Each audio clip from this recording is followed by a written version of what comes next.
Good afternoon. Welcome to Plain Gardening with gardening expert Bill Finch. Hey, John, Bill. good to see you. All right, are we building our Robinson Crusoe shelter, or what's going on here? Well, no, I talk about vertical gardening all the time because it's very important here in the South.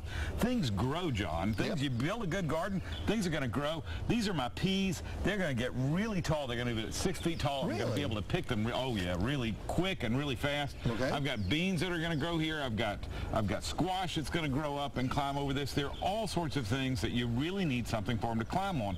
So building structures in your garden is really important. A lot of people are intimidated by it. It's a lot of fun. I use whatever I have. In this case, I had a bunch of bamboo, so I put it together.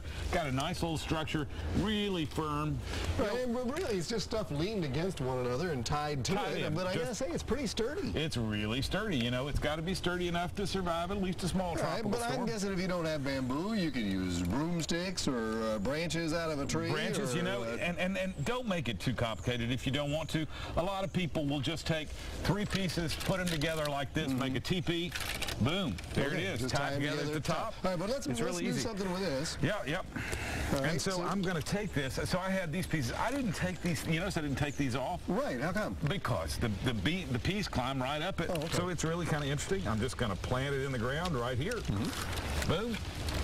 Drop it in. Right. There it is. I'm going to take that one. I got this one. Yeah, and just drop it in. And there it is. That's good. And then we're going to take it and we're going to tie it right at the top.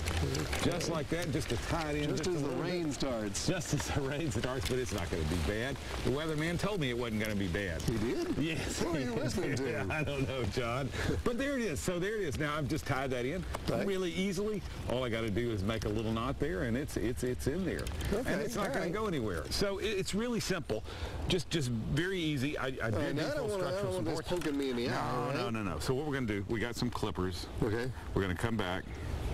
Right. Clip them off on this side. For the peas to deal with. For the peas, but don't let them poke you in the eye. So we just take those off. If you go to the trouble of building a structure, whether it be bamboo or anything else, you get to reuse it. I mean, it's not something you only use for peas, this is so much fun, but these things last. The last one I had here, I finally just took it down because I got tired of it, but they'll last 2 or 3 years in this climate. So it's very nice, and it doesn't take long to build it all. My dad has a very simple way of doing it. He'll just put up 2 or 3 posts, about a post every 10, 12 feet, and just put the post in the ground, run a wire across each of those posts, and then just lean them up against the wire. It's very simple. Right. So there's lots of simple ways to build structures, lots of fun ways to do it. Use what you got and be creative with it. Right, I like that. And once the peas are done, then...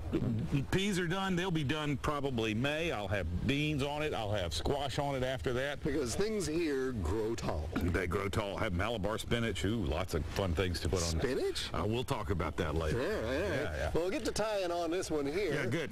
And while you're doing that, I will point out that you've got a radio show every Sunday morning from 9 until 11. I do.